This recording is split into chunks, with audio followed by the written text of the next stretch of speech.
దేవుని వాక్యంతో మీ ముందుకు వస్తున్న మీ సత్యోత్తమును. కీర్తనల గ్రంథము 111వ అధ్యాయము 1 నుండి 10వ వచనం వరకు. యెహోవాను స్తుతించుడి, యథార్థవంతుల సభలోను సమాజంలోను పూర్ణ హృదయంతో నేను యెహోవాకు కృతజ్ఞతాస్తుతులు చెల్లించుదును. యెహోవా క్రియలు గొప్పవి, వాటి యందు ఇష్టం గల వారందరూ వాటిని విచారించుదురు.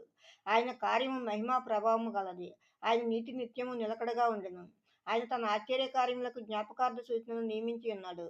యెహోవా దయాదాక్షిణ్య పూర్ణుడు, తన యందు భయభక్తులు గల వారికి ఆయన ఆహారం ఇచ్చి ఉన్నాడు. ఆయన నిత్యము తన నిబంధన జ్ఞాపకము చేసుకును. ఆయన తన ప్రజలకు అన్యజనుల స్వాస్థ్యం అప్పగించి ఉన్నాడు. తన క్రియల మహత్యమును వారికి వెల్లడి చేసి ఉన్నాడు.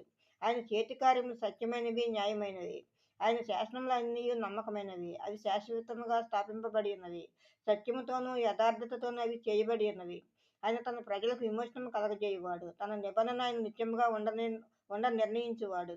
ఆయన నామము పరిశుద్ధమైనది, పూజింపదగినది. యెహోవా యందు